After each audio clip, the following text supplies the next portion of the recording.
오후의 시작 함께 하실래요? 안녕하세요. 세상의 모든 정보 아나운서 전주리입니다. 아동 성범죄자인 조두순이 최근 무단 외출을 한 사실이 알려지면서 논란이 일고 있습니다. 지난 2023년에 이어 또다시 외출 제한을 어긴 건데요. 오는 2027년이면 조두순에 대한 전자발찌 착용과 야간 외출 제한 명령 그리고 교육시설 출입 금지 조치가 모두 풀린다는 점에서 우려가 나옵니다. 고위험 성범죄자를 관리, 감독할 수 있는 시스템, 이른바 한국형 제시카법 도입이 시급한 이유일 텐데요. 이 문제 어떻게 봐야 하는지 잠시 뒤 사건 노트 코너에서 자세히 살펴보겠습니다. 고령화 추세에 맞벌이 가구가 늘면서 돌봄 노동을 필요로 하는 수요가 급증하고 있는데요. 돌봄 노동자들이 마주한 노동 현실은 어떨까요? 오늘 라디오 생존백서에서는 돌봄 노동자와 고객 응대 근로자들이 알아야 할 노동법 살펴볼 예정이니까요. 궁금한 분들 계속해서 함께해 주세요. 저희 KBS 세상의 모든 정보는 청취율 조사 기간에 맞춰서 애청자분들과 조금 더 소통할 수 있는 작은 이벤트 이어가고 있습니다. 오늘은 세모정 인기 투표를 진행해 보려고 합니다. 여러분이 가장 좋아하는 코너는 무엇인지, 이유는 뭔지 문자 보내주시면 되는데요. 오늘도 10분을 추첨해서 모바일 치킨 쿠폰 보내드립니다. 참여하실 번호는 샵 9730이고요. 짧은 문자 50원, 긴 문자는 100원의 이용료 부과됩니다. 콩 게시판을 통해서는 무료로 참여하실 수 있고요. KBS 일라디오 유튜브 채널을 통해서도 실시간으로 시청 참여하실 수 있습니다. 많은 관심 부탁드리면서 KBS 세상의 모든 정보 지금 시작합니다.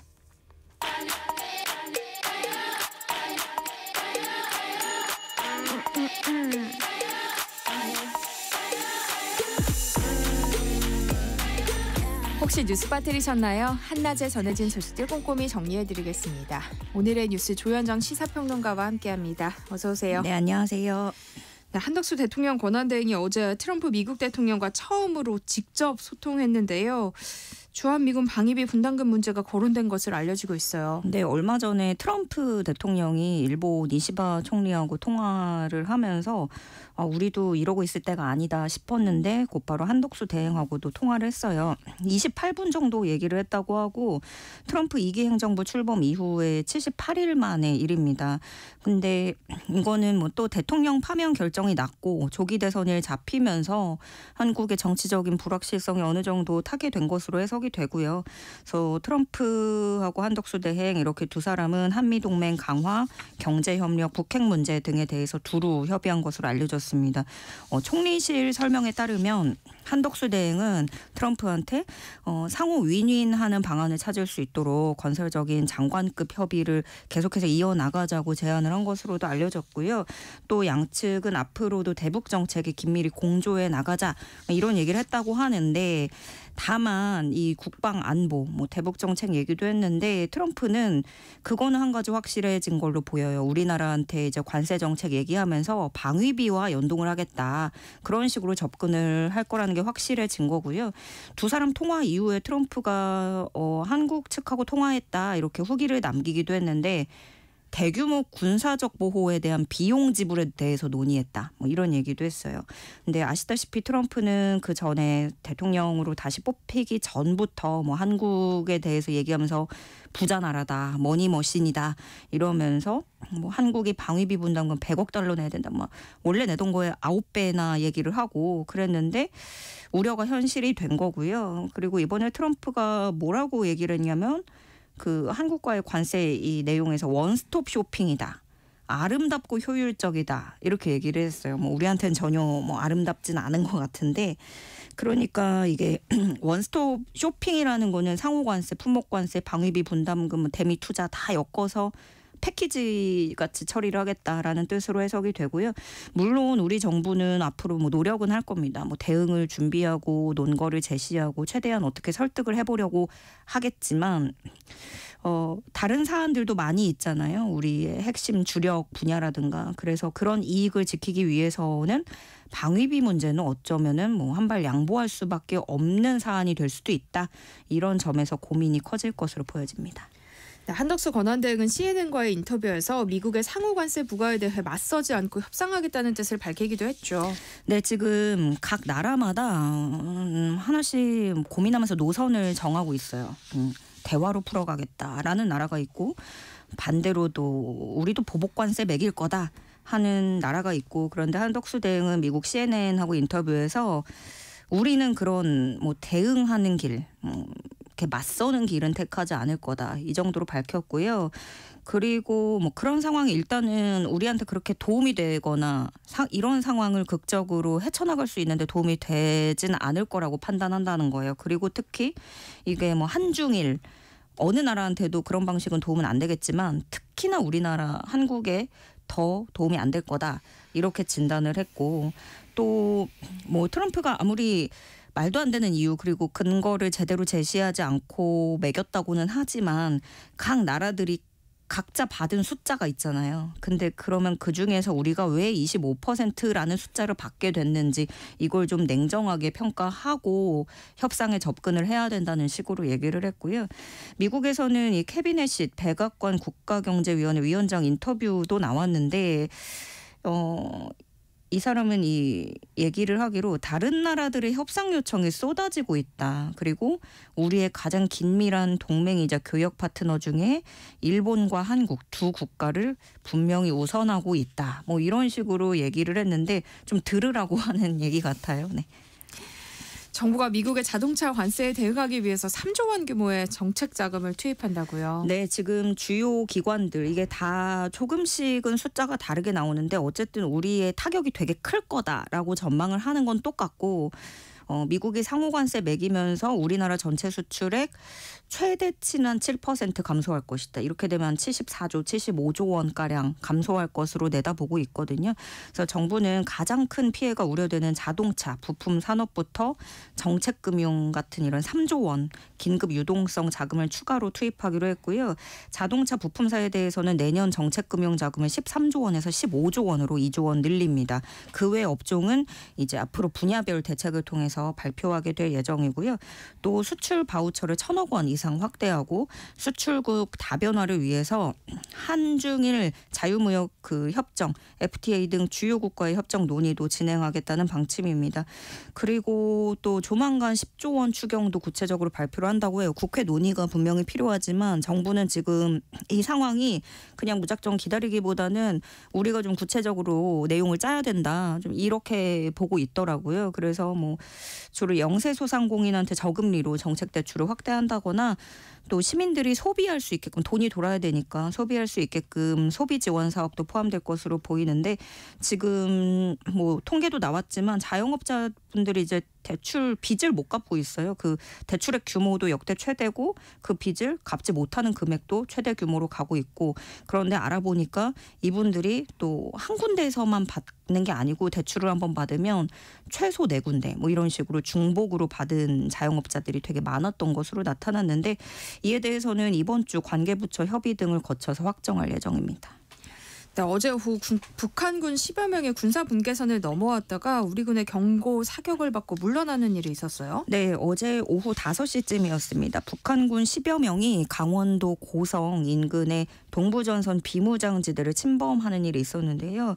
북한군이 군사 분계선 넘어온 건 지난해 6월 이후에 10개월 만의 일입니다.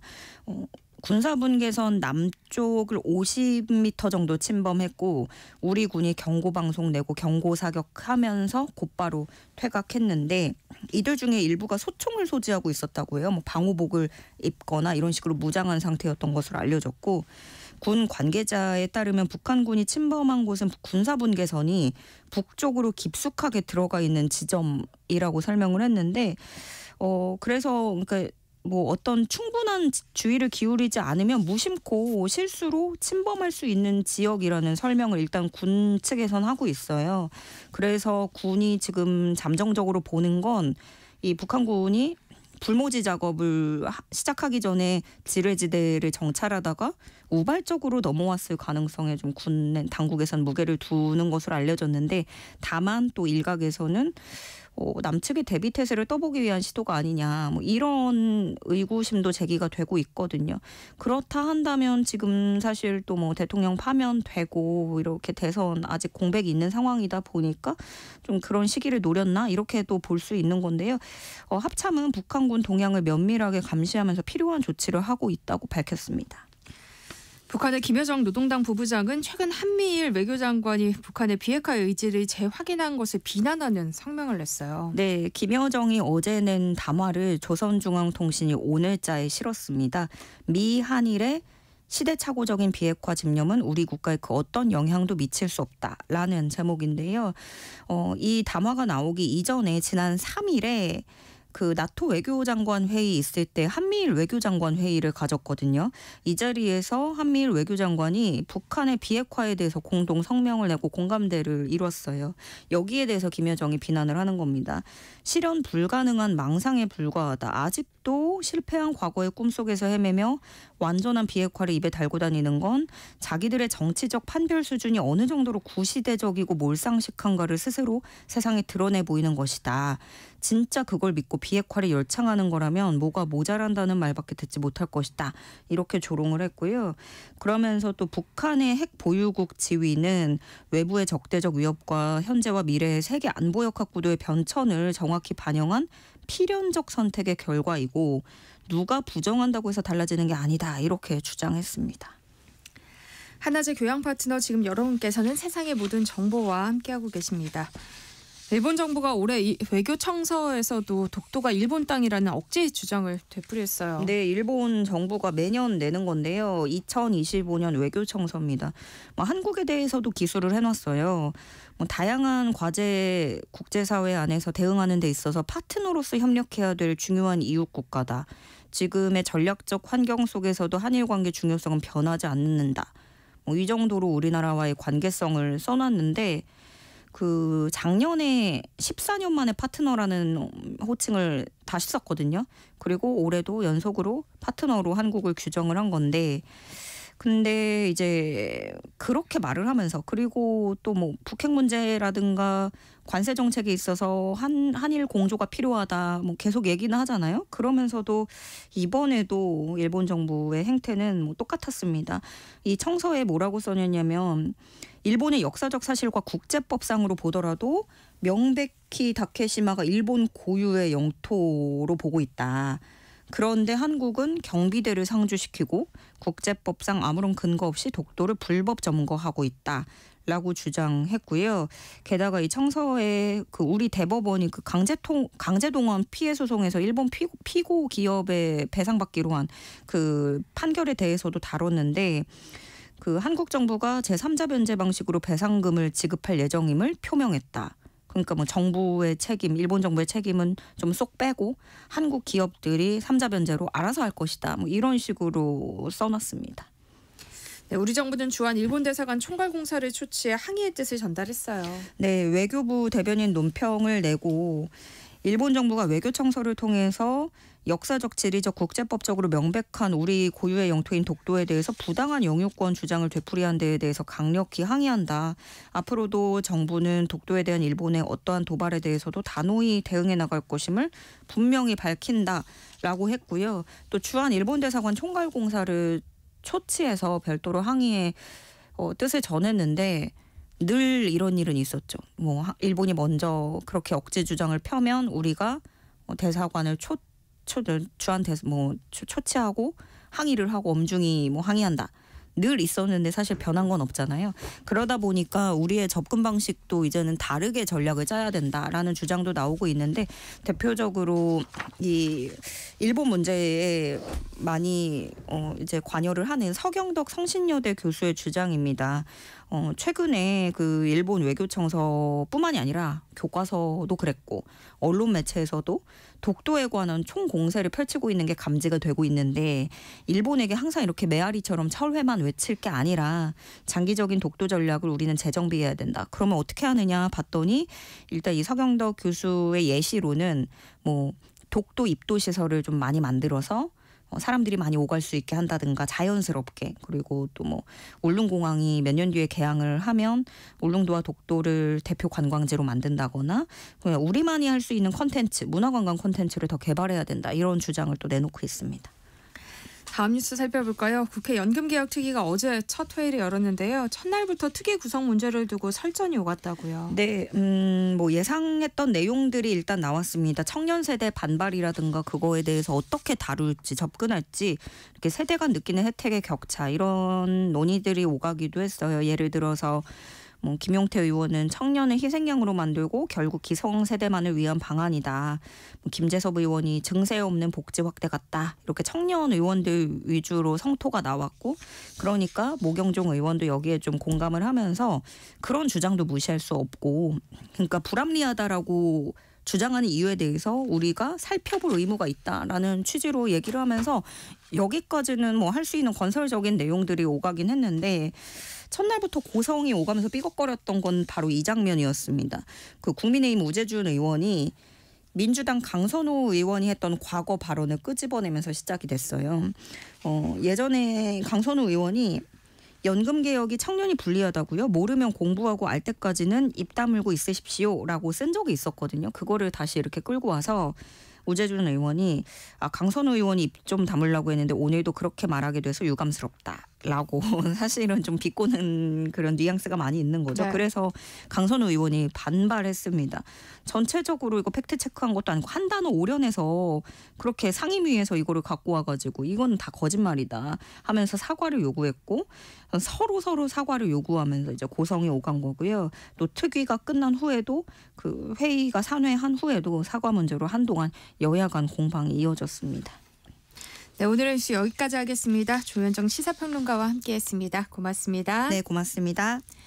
세상의 모든 정보는 청취율 조사 기간 맞아서 여러분들과 조금 더 소통할 수 있는 작은 이벤트 이어가고 있는데요. 오늘은 세무정 인기 투표죠. 여러분이 가장 좋아하는 세무정 코너를 이유와 함께 보내달라고 부탁드렸는데요. 3887님, 저는 세무정에서 오늘의 뉴스 코너가 제일 좋습니다. 짧고 간단하면서도 쉽게 설명해 주셔서 좋아요 하셨고요. 콩으로 김재은님, 저는 금요일 똑똑 라디오 주치의 시간이 좋습니다. 의학 정보를 쉽고 빠르게 얻을 수 있고요. 또 평소에 궁금했던 것도 알려주셔서 좋더라고요. 세무정 모든 코너가 사실 다 유익해요 하셨고요. 콩으로 이현경님, 전해주시는 모든 정보와 이야기들이 다 좋지만 그중에서도 가장 재밌어서 마음속에 1등인 코너는 목공소입니다. 안영수 대표님 짱 하셨고요. 2928님, 저는 우리 아이는 왜 코너가 좋아요. 아이 키우는 엄마라서 도움이 많이 되더라고요. 빼놓을 수 없는 코너죠 하셨어요. 또 콩으로 남유리님, 이다희 기자님 나오는 북마크 코너 좋아합니다. 독서와 영화에 관심이 많은데요. 북마크를 듣고 있으면 갈증이 해소되는 느낌이 듭니다 하셨어요. 여러분 계속해서 문자 보내주세요. 참여해 주실 번호는 샵 9730번이고요. 짧은 문자 50원, 긴 문자는 100원의 이용료 부과됩니다. 저희가 추첨을 통해서 모바일 치킨 쿠폰 보내드립니다. KBS 1라디오 세상의 모든 정보 함께하고 계신 지금 시각은 12시 38분입니다. 이 시각 교통정보 알아봅니다. 네, 이 시각 교통정보입니다. 고속도로 교통량으로 인한 불편은 크지 않은 상황인데요. 봄맞이 도로 정비 작업을 하는 곳들이 있습니다. 주의 운전하셔야겠습니다. 중앙고속도로 남원주 부근은 양방향에서 작업이 진행되고 있습니다. 현재 소통은 1차로에서 이루어지고 있습니다. 중부 내륙고속도로는 성주 휴게소 부근 지나실 때 작업 구간을 염두에 두셔야겠습니다. 호남고속도로 천안 쪽이고요. 김제 부근 1차로가 작업 때문에 막혀 있습니다. 서울은 동부간선도로 성수대교 쪽인데요. 월계 1교를 지나서 작업하고 있습니다. 3차로가 차단되면서 도봉지하차도 출구 지점부터 여파를 받고 있습니다. 강변문호 구리 방향 원효대교에서 동작대교 쪽으로 속도 떨어집니다. KBS 교통정보센터에서 이현입니다.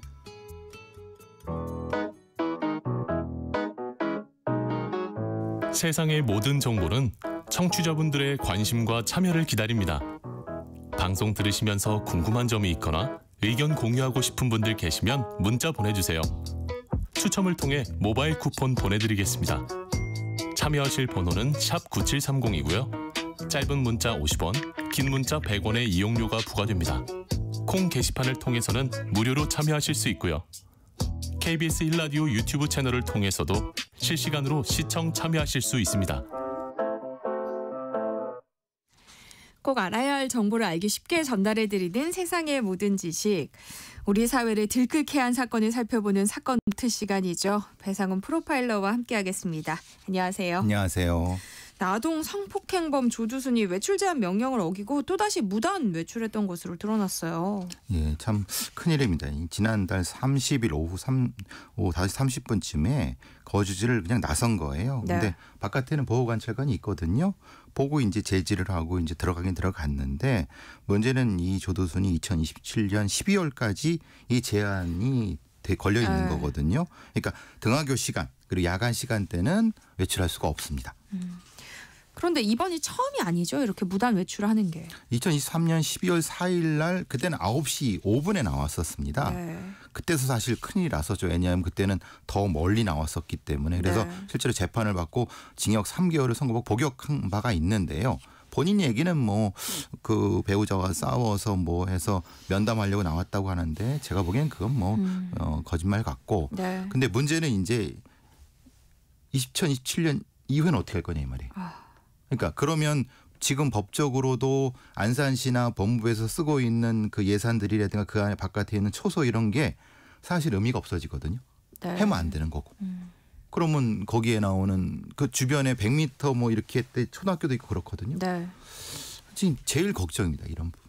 그러니까 2027년이 지나면 뭐 전자발찌 부착 기간도 예. 외출 제한 기간도 다 끝나는 거잖아요. 예. 그러면 그 이후에는 뭐 고위험 성범죄자 관리가 따로 없어요? 아예 없죠. 그냥 그 사람이 나와서 어디를 네. 가든 아무런 제지를 할 수가 없습니다. 그러니까 경찰이 쫓아다녀도 안 됩니다. 왜냐하면 그것도 네. 인권을 침해하는 겁니다. 그리고 보호관찰관이 말을 걸어도 안 되죠. 왜냐하면 이미 법적인 보안 처분은 다 끝났는데 네. 어떤 것도 할 수가 없습니다. 저는 예. 한국형 제시카법 그래서 이런 거 논의됐던 것으로 들었던 것 같은데 지금은 이제 논의조차 안 되고 있는 상황인 거예요? 지금 뭐 한동훈 전 대표 국민의힘에 그 법무장관 시절에 여러 가지 그 제정안을 냈지만은 네. 실제로 여러 논란 때문에 사실은 제자리 걸음인 거고요. 실제로 이 부분이 얘기가 진행되다가 말았죠.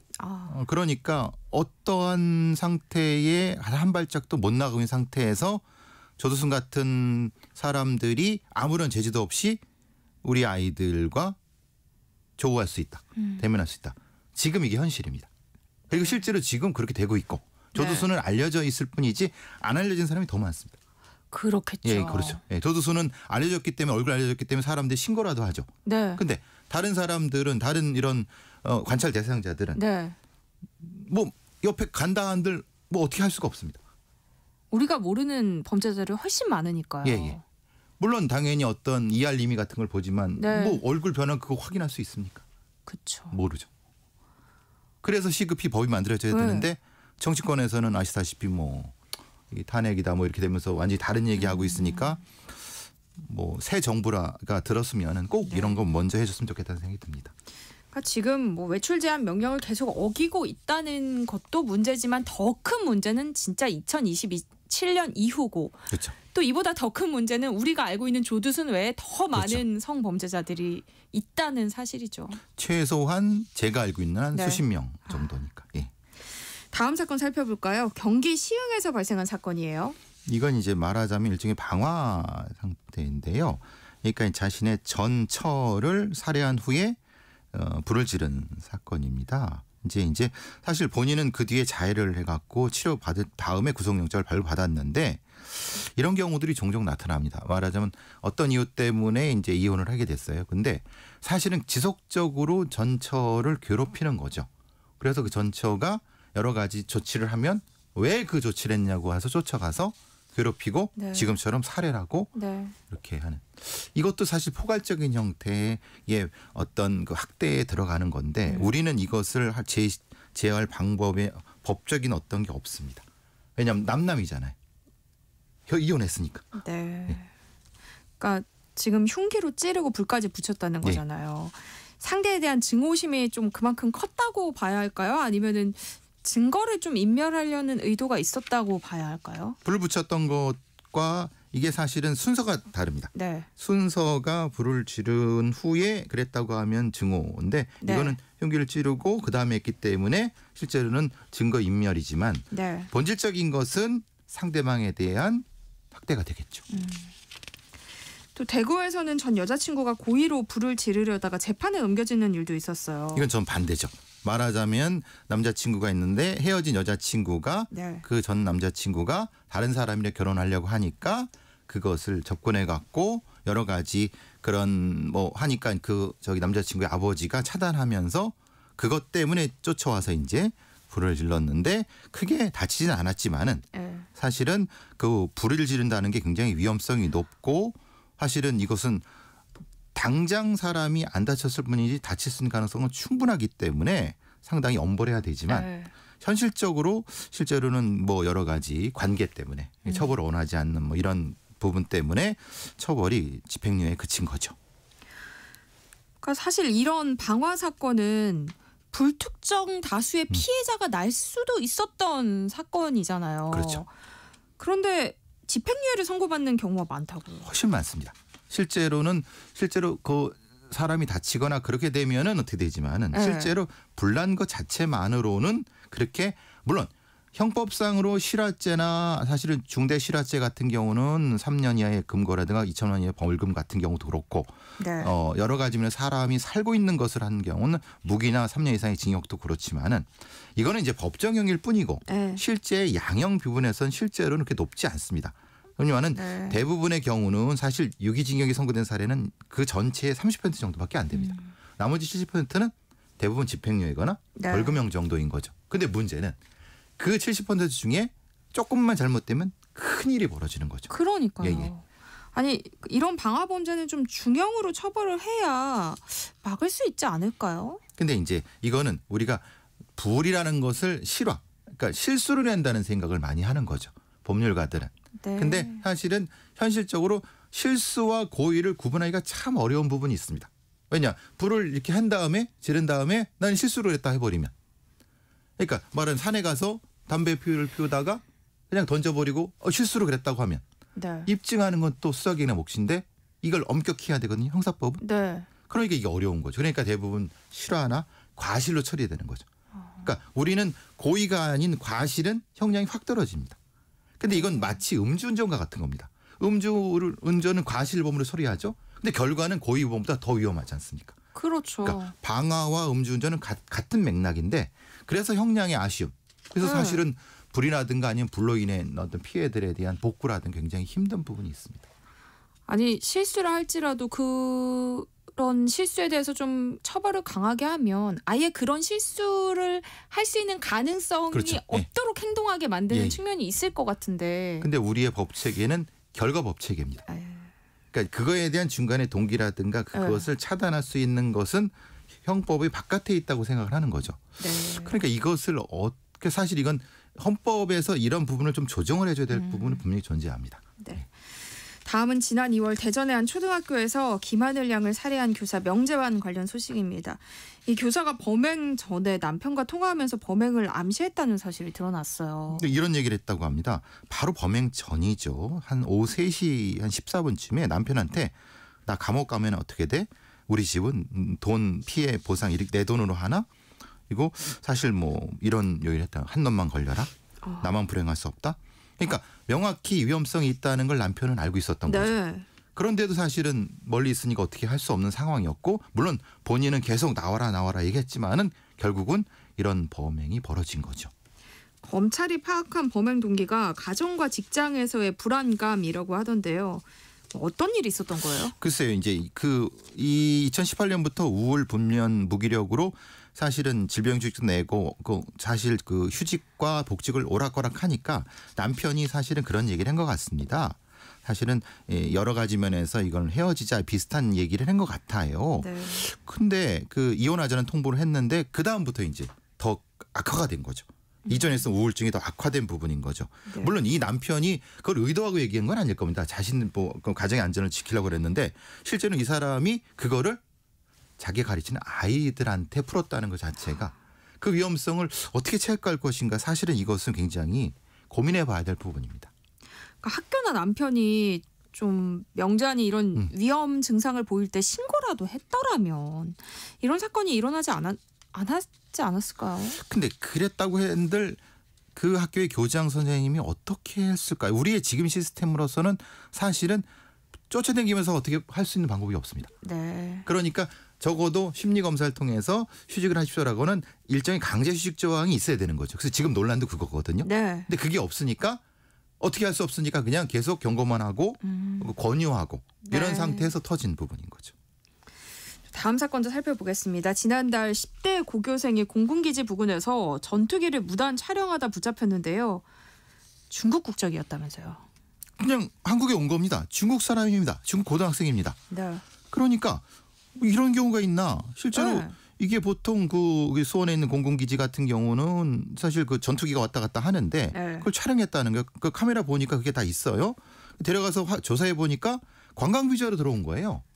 중국 고등학생이. 네. 그러니까 너무 이상하잖아요. 네. 아니 관광을 할 것이지 왜 비행기를. 그러니까요. 그래서 이제 조사를 이렇게 하다 보니까 그 오늘 나온 얘기는 그 중에 하나가 아버지가 공안이다. 이제 경찰이란 뜻이죠. 공안이라는 건 포괄적이면 보안기관에 있다는 의미도 되거든요. 네. 그 사실은 굉장히 뭐야 이게? 라고 하는 의구심이 지금 들고 있는 상황인 거죠. 그러니까 10대가 입국하자마자 다른 곳도 아니고 군사시설을 촬영한 거잖아요. 그러니까 이거는 충분히 의심할 만한 상황인데요. 충분히 의심할 만하죠. 그런데 문제는 이게 미성년자잖아요. 네. 그러니까 우리도 마찬가지 미성년자를 조사할 때는 성인이라든가 보호자를 동반하지 않으면 사실 문제가 생깁니다. 곧 국제관계 문제가 있기 때문에 네. 그래서 경찰에서는 실제로 부모와 통화하도록 하면서 조심스럽게 접근을 하고 있다고 합니다. 네. 사실은 좀 갑갑한 상황이죠. 미성년자잖아요. 그런데 최근 중국인이 이렇게 국내 중요 시설을 무단으로 촬영하는 일이 좀 계속되고 있는 것 같아요. 특히 부산이 문제인 것 같습니다. 부산에 미국 항공모함이 드나드는 도크가 있거든요. 네. 거기를 드론으로 찍다가 중국 3명이 체포됐고요. 사실은 그 허니 있는 근처는 국정원이 있습니다. 거기도 찍었어요. 드론으로. 네. 그러니까 이 사람들이 뭔가 작정을 한 건가? 라는 의심이 드는데 네. 그렇다고 해서 뭔가 증거는 없죠. 중국인이 꼭 근데 그러니까 꼭 그런 건 아닌데 느낌이 계속 뭔가 감시받고 있다는 느낌 때문에 네. 많은 보안 기구에서 걱정하는 것 같더라고요. 이들에 대해서 우리가 뭐 처벌할 수 있는 그런 법이 있나요? 그러니까 북한 간첩이면 형법 98조 적용할 수 있는데 적국을 위해서. 네. 근데 중국과 북한은 적국인가요? 애매하죠. 말하자면 그래서 이거 자체가 간첩죄를 외국이라는 걸 명시하면 지금은 북한으로만 규정돼 있으니까요. 그렇죠. 그러니까 이게 너무 옛날 법 규정인 네. 거죠. 근데 우리나라에 들어오는 사실 중국 간첩만 있겠습니까? 일본 스파이도 있겠죠. 러시아 스파이도 있지 않겠습니까? 그럼 그들을 처벌할 수 있는 걸 애매하다는 겁니다. 네. 네. 마지막으로 살펴볼 사건은요. 지난해 강원도 삼척에서 발생한 사건이에요. 안타깝습니다. 이게 사실은 어떤 그 장애가 있는 학생을 범인들이 가혹행위를 하다가 네. 거꾸로 이 장애인 학생이 그 범인들 중에 하나를 살해를 했습니다. 그러니까 너무나도 아주 그냥 잔인하게 학대를 해갖고 네. 지금은 그 피해를 받은 원래 그 학대를 했던 두 사람에 대한 처벌에 대한 내용입니다. 그러니까 오랫동안 학대를 했던 그 장애 학생은 그걸 일종의 살해를 해갖고 처벌을 네. 받긴 받았는데 나머지 둘에 대한 부분 때문에 처벌이 됐는데 지금 그래도 징역 7년과 징역 4년 6년이 나와갖고 다행이다면 제가 보기에는 이들에 대한 처벌은 형량이 낮습니다. 오랫동안 이 학대했던 부분에 대한 처벌이 더 있어야 될 거라고 생각합니다. 네. 사건 노트 여기까지 하겠습니다. 그리고 오랜 시간 함께해준 사건 노트 코너 오늘이 마지막 시간이에요. 오늘도 문자로 사건 노트 코너 제일 좋아한다고 보내주신 분들 많거든요. 근데 이 코너 애청하는 분들에게 마지막으로 인사 말씀 부탁드려요. 8년 동안 해왔는데요. 하여튼 여러 가지 사랑해 주셔서 감사드리고요. 이런 코너가 있으면 좀 감사하겠지만 네. 또 다른 코너로 또 시청자를 또 좋게 되면 더 좋을 것 같고요. 네. 그동안 감사했습니다. 감사합니다. 3487님이 저는 배상훈 프로파일러님의 사건 노트 코너 잘 듣고 있습니다. 치안이 유지되고 평화로운 사회가 되길 기원합니다. 이렇게 보내주셨어요. 배상훈 프로파일러님 그동안 정말 감사했습니다. 고맙습니다. 감사합니다. KBS 세상의 모든 정보 1부 순서 여기서 마무리하고요. 저는 잠시 후 2부에 돌아올게요.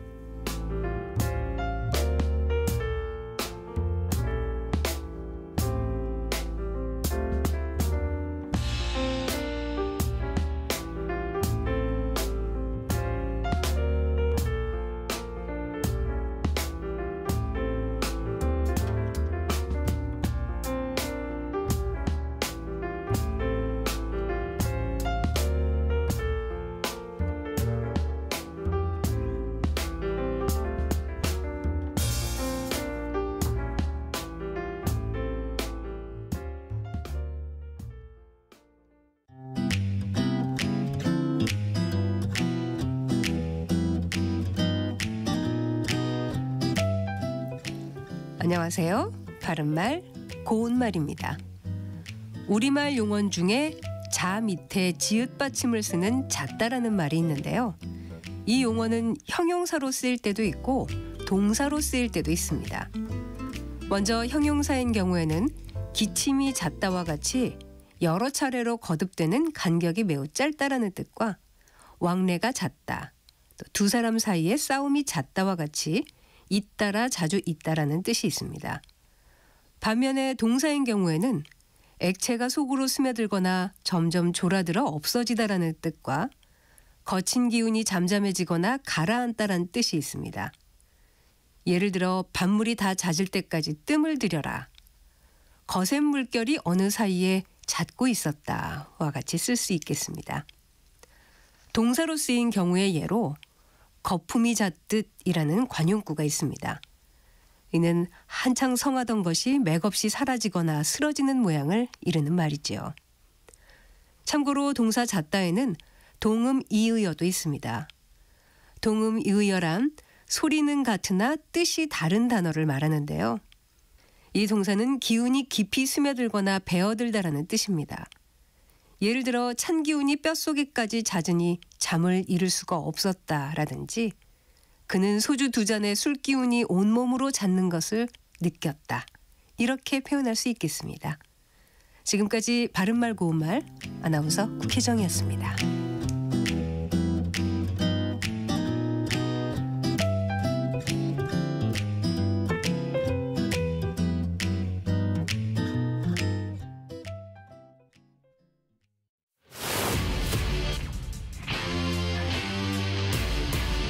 토론에 정답은 없습니다. 토론이 세상을 바꿀 수도 없습니다. 하지만 질문은 새로운 세상을 만들 수 있습니다. 질문으로 올바른 세상을 만드는 첫걸음. 평일 저녁 7시 20분 KBS 열린 토론.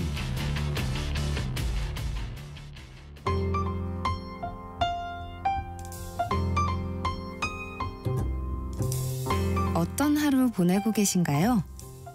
눈코 뜰 새 없이 바쁘게 지나가는 한 주. 월요일부터 금요일, 매일 밤 10시부터 12시까지는 오롯이 당신만을 위한 시간입니다. 당신을 위한 지식 쉼터. 오늘 밤 일라디오.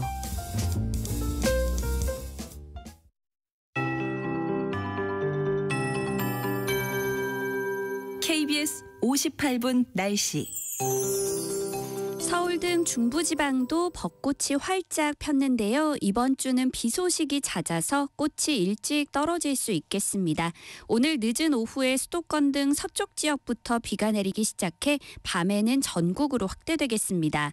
내일까지 제주도에 10에서 40mm, 남해안 5에서 20mm, 그 밖에 남부지방은 5에서 10mm, 서울 등 중부지방에는 5mm 안팎의 비가 오겠고요. 이 비는 내일 오후에 대부분 그칠 것으로 예상됩니다. 비가 내릴 때 일부 지역에는 황사가 섞여 내릴 수 있으니까요. 우산을 잘 챙겨서 다니시기 바랍니다. 아직 경상도와 충북 남부, 전라도 동부 지역과 제주도 산지에는 건조주의보가 발효 중이고 바람도 다소 강하게 불고 있습니다. 산불 조심하시기 바랍니다. 오늘 낮 기온은 서울 19도, 부산 17도, 대전 21도, 대구, 광주 22도 등으로 어제만큼 오르며 포근하겠습니다. 금요일에는 하늘이 개겠지만 토요일에 다시 전국에 비 소식이 있고요. 중부지방은 일요일까지 비가 이어지겠습니다. 한편 오늘 오후부터 밤사이 충남 서해안과 전라도 서해안은 기상해일이 발생할 가능성이 있으니까요. 안전사고에 각별히 유의하시기 바랍니다. 현재 서울의 기온은 17.8도입니다. 송소진입니다.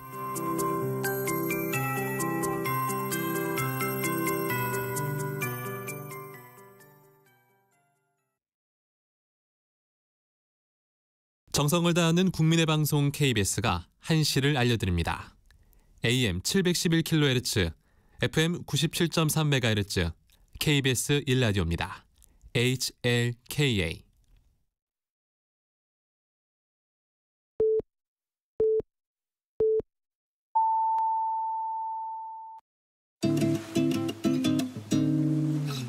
나른한 오후를 책임질 영양 만점 지식 비타민. 세상의 모든 정보.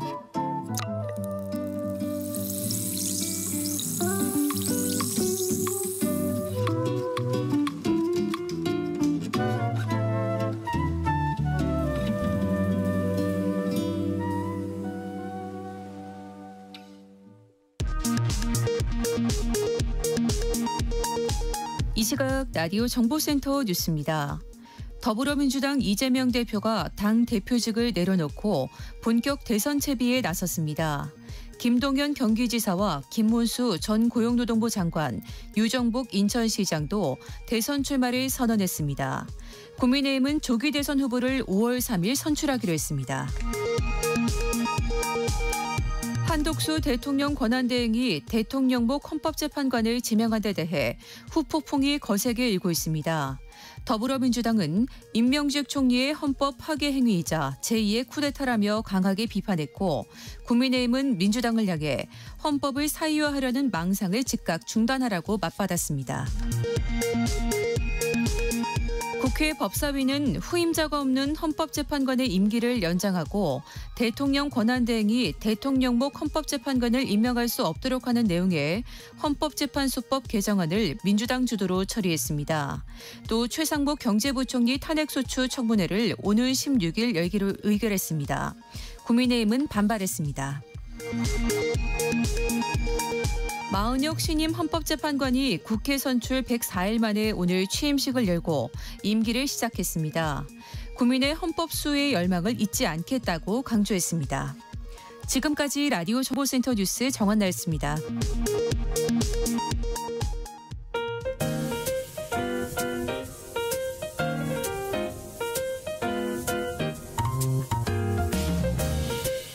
정신없이 바쁜 하루, 지금 우리 주변에서 벌어지고 있는 사건 사고 소식들 한숨 돌리며 살펴보시죠.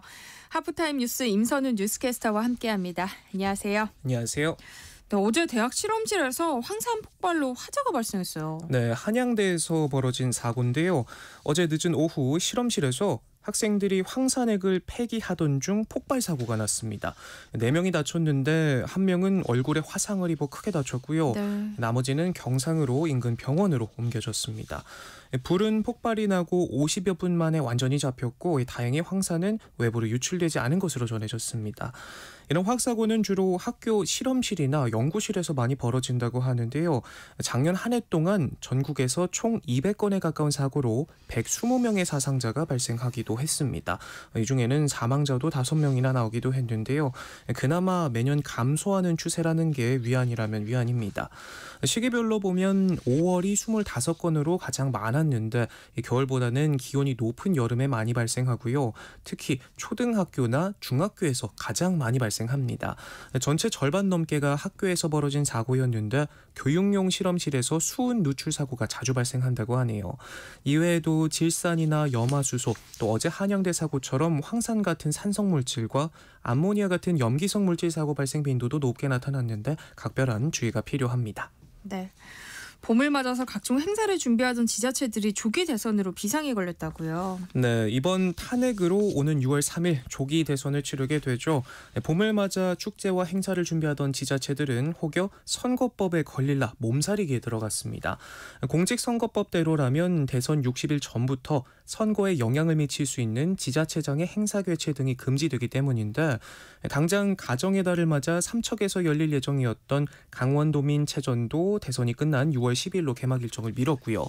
전주 대사슴놀이 전국대회 등도 대선 일정과 겹치고 또 대통령상 수여가 불가능하다는 점 등을 고려해 뒤로 밀렸습니다. 시군 행사도 마찬가지입니다. 이번 주말로 예정됐던 춘천 공지천 첫 벚꽃 축제는 아예 취소됐고, 도심 속 옛 철길을 산책로로 꾸며놓은 치악산 바람길 숲의 개통식도 미뤄진 데다 300년 넘게 단오날에 맞춰 열어온 전통 줄다리기 태화강 마두희 축제도 일정을 바꾸기로 했습니다. 관련 규정에는 특정 시기에 열어야 하거나 전례적인 고유 축제는 할 수 있다는 예외 조항이 있기는 하지만 이마저도 일단 미루거나 하더라도 축소하는 분위기고요. 탈날 일은 애초에 막겠다는 취지는 이해하지만 한편에선 경기 침체에 씨름하는 소상공인을 감안했을 때 지나친 몸살이기란 지적도 나오고 있습니다. 지역 상권 회복을 위한 할인 행사들도 직격탄을 맞았는데 100억 원의 예산을 투입해 전통시장과 골목 상권을 살리기 위해 기획한 경기도의 경기 살리기 통큰 세일도 미뤄졌다고 하네요. 선관위 관계자는 예정에 없던 선거라 지자체에서 지레 보수적으로 판단해 행사나 연기를 중단하고 있는데 쏟아지는 문의에 하나하나 대응하기가 어려운 게 현실이다 말하고요. 선거법 위반에 대한 유권 해석이 굉장히 포괄적이고 또 모호해서 지자체 입장에서는 소극적일 수밖에 없다고 합니다. 이 때문에 이번 조기 대선처럼 정기적인 선거가 아닌 경우 갑작스런 행사 취소로 시민과 소상공인이 피해를 보는 만큼 이를 보완할 수 있는 대책 마련도 시급하다는 의견이 많습니다. 경기가 어려워지면서 자영업자들의 폐업률이 크게 늘고 있어요. 네, 특히 젊은 2030 사장님들의 폐업이 크게 늘었는데요. 취업시장 문턱이 워낙 높다 보니까 창업으로 눈길을 돌려봤지만 기대와 달리 가혹하기만 한 게 현실입니다. 최근 중소기업 중앙회 조사를 보면요. 820개의 폐업 소상공인의 평균 영업기간은 6.5년으로 나타났는데 특히 1년에서 3년 사이 단기 폐업률이 34.3%, 또 1년도 채 버티지 못하고 문을 닫는 비율이 5.6%를 차지해 창업 후 단기간에 폐업하는 비중이 상당히 높은 것으로 나타났습니다. 가장 큰 원인으로는 역시나 매출 부진, 돈 문제가 열의 8 이상으로 나타났지만 청년들이 창업하기 어려운 이유는 단순 돈 문제 때문은 아니라고 합니다. 여러 제도적 지원이나 창업 박람회를 가보면 나라고 붙을 게 뭐 있나 기회의 땅처럼 보이지만 마주하게 되는 현실은 다르다고 하는데요. 먼저 사업을 유지할 수 없게 하는 구조적이고 제도적인 문제점들이 많습니다. 국내 제도는 허용된 것 외에는 모두 금지하는 이른바 포지티브 방식인데 반대인 네거티브 규제를 채택해 자유로운 발상과 실험을 유도하는 미국의 환경과는 상당히 대조적이고요. 여기에 어려운 경기, 고금리와 고환율, 고물가라는 복합적인 외부 요인들도 소비 심리를 위축시킵니다. 이 업종 중에선 특히 요식업 폐업률이 가장 높게 나타났는데 창업 아이템으로 요식업을 택한 청년들 팔아도 남는 게 없다 입을 모으고 있습니다. 배달의 민족 같은 배달앱 수수료가 매출에서 차지하는 비중이 워낙 높아서 운영 부담이 크다 호소하는데 특히 최근 가게 배달과 배민원 서비스를 통합하면서 무료였던 주문에도 수수료가 붙어 점주들의 고민은 더욱 깊어졌다고 합니다. 또 자본금이 비교적 적은 젊은 사장님들은 외식 사업 중에서도 자체적으로 대출 프로그램을 운영하는 프랜차이즈를 통해 비교적 손쉽게 가게를 내는데 역설적으로 가맹점 수가 늘어나는 만큼 폐업률도 늘고 가게당 평균 매출액도 줄어드는 추세고요. 이 진입 장벽이 낮은 만큼 경쟁은 치열하고 불균형한 본사 수익 구조, 과도한 개입 등으로 창업자의 자율성과 수익 구조를 크게 제한해 감당하기가 쉽지 않다고 합니다. 그래서 일부 자영업자들은 손님을 붙잡기 위해서 이익을 대폭 줄이는 방식까지 택하고 있다고요. 네, 어려운 경기에 시민들이 지갑을 굳게 닫아버린 요즘이죠. 그래서 그런지 요즘 2,000원이라는 파격적인 가격에 소주를 파는 식당들도 하나둘 생겨나고 있습니다. 도매가가 서울 기준으로 병당 약 1,500원 정도인 걸 감안하면 마진이 3,500원에서 500원으로 대폭 줄어드는데도 식당들은 이렇게라도 하지 않으면 술이 팔리지 않는다 말합니다. 통계청의 3월 소비자 물가 동향에 따르면 지난달 일반 음식점에서 판매되는 소주의 물가지수는 1년 전보다 1.3%, 맥주는 0.9% 떨어졌는데 전체 외식 물가지수가 1년 새 3.6%나 늘었지만 소주는 7개월째, 맥주는 넉 달째 하락세입니다. 이런 소맥 디플레이션은 상당히 이례적인 현상이라고 하는데요. 관련 통계가 집계된 이후 외식 소주 물가가 떨어진 건 2006년이 유일했고 외식 맥주 물가는 한 번도 하락한 적이 없습니다. 심지어 글로벌 금융위기를 겪었던 2008년에도 소주 맥주 값은 떨어지지 않고 굳건했다고 합니다. 식자재며 가스비, 전기료 등이 오르는 와중에도 가격을 쉽게 올릴 수 없는 대신 영업이익을 남기는 핵심 수익원이었는데 이랬던 소주 맥주 값을 너나 할 것 없이 낮춘다는 건 그만큼 장사가 어렵기 때문이겠죠. 그래서 그런지 요즘 맥주 한 잔에 2,000원, 닭날개 한 조각 900원에 파는 이른바 불황형 포차가 인기를 끌고 있는데 대형 유통업체들이 직접 프랜차이즈 사업에 뛰어들어 술값을 낮추는 경우도 많아서 가뜩이나 힘든 자영업자들의 어깨를 더욱 무겁게 짓누르고 있습니다. 어려운 경기 때문인지 소액 절도 범죄도 크게 늘었어요. 네, 10만 원 이하의 소액절도 범죄가 최근 다시 급증하고 있는데요. 지난 한 해 동안 10만 7천여 건이 발생했는데 5년 새 2배 넘게 늘었습니다. 세계 금융위기 직후였던 2009년 최고치를 기록했다가 이후 줄곧 감소세를 보였는데 다시 또 꾸준한 증가세를 보이고 있는 건데요. 오를 대로 오른 물가에 취업 시장까지 한파가 불어닥치면서 취약계층의 경제적 어려움이 커져 이른바 현대판 장발장이라고 불리는 생계형 범죄가 늘어났다는 진단입니다. 지난해 말 관악구에 사는 한 여성은 라면과 통조림 등 생필품 10만 원어치를 훔쳤는데 알고 보니 직업 없이 홀로 아들을 키우고 있었고요. 또 지난 1월 설 연휴에는 장애가 있는 손주를 홀로 돌보는 80대 여성이 4만 원어치 한우 국거리와 LA 갈비를 훔친 일도 있었고 20대 여성이 6,500원짜리 생리대를 한 개 훔치다 적발됐는데 직장을 잃고 이마저도 살 돈이 없다 고개를 떨구기도 했습니다.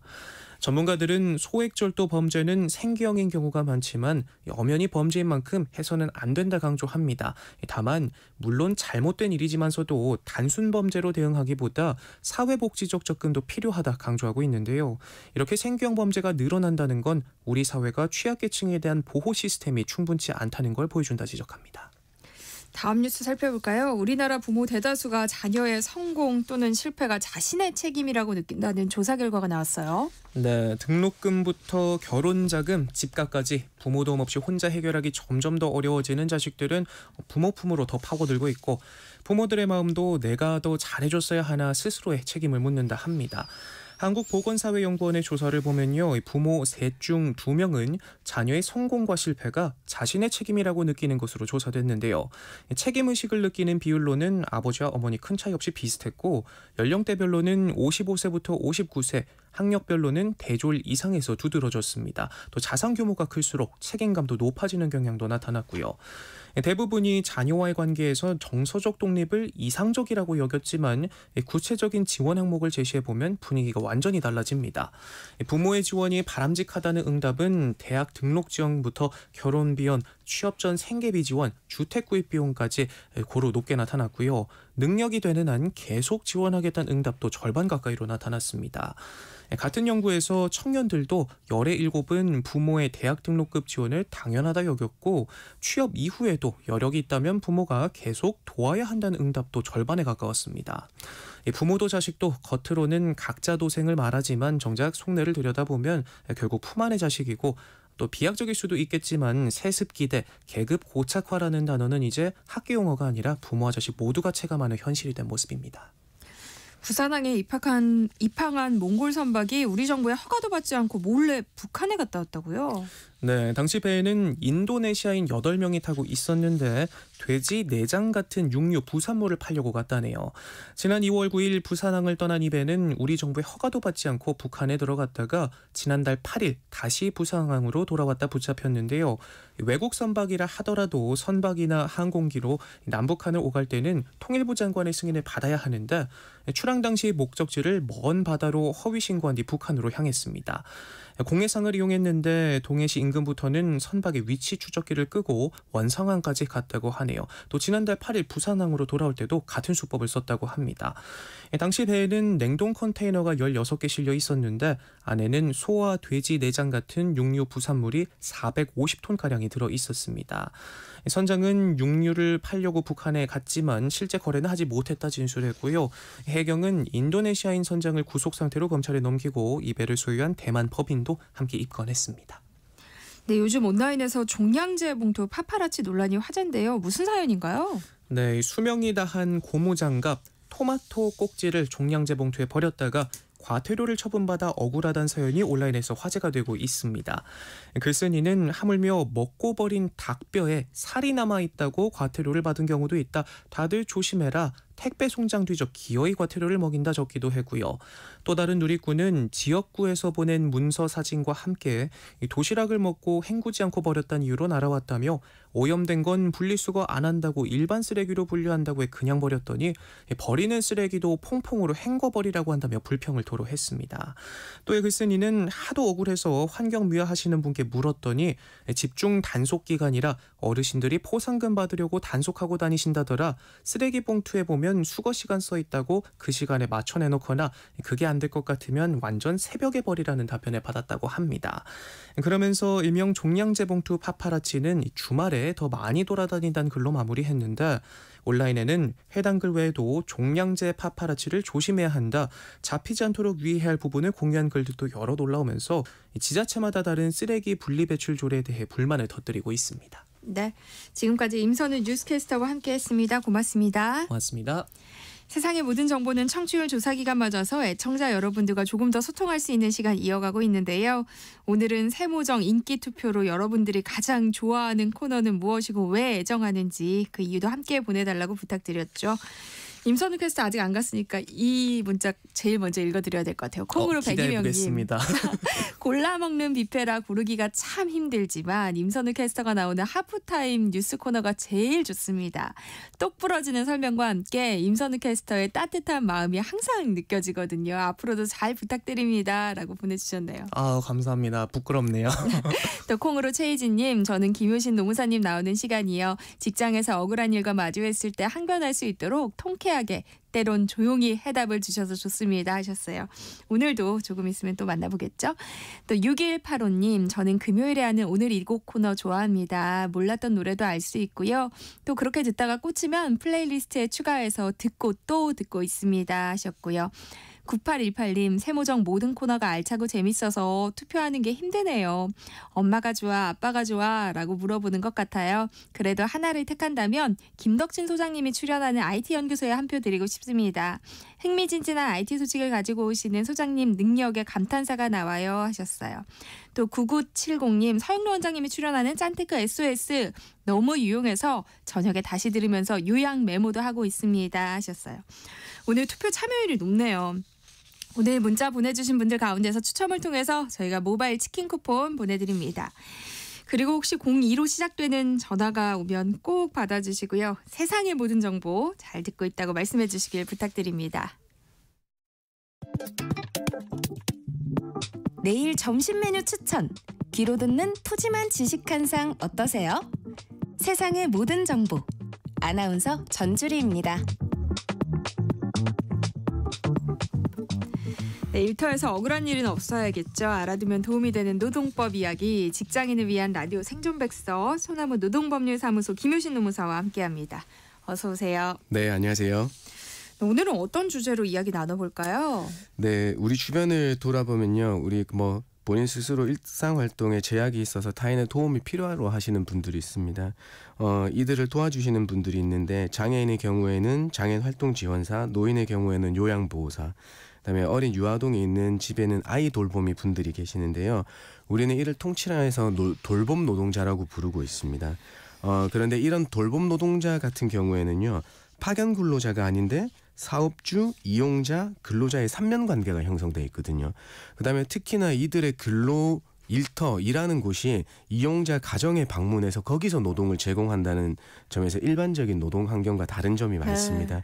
그래서 오늘은 이런 돌봄 노동자분들의 일터 환경에 대해서 한번 얘기 드려볼까 합니다. 라디오 생존백서 오늘은요, 돌봄 노동자들의 마주하고 있는 노동 현실을 살펴볼 예정입니다. 관련해서 궁금한 점 있으시거나 상담이 필요하신 분들 문자 보내주세요. 김효신 노무사가 상담해드립니다. 오늘은 청취율 조사 기간을 맞아서 저희가 특별한 선물 준비해봤거든요.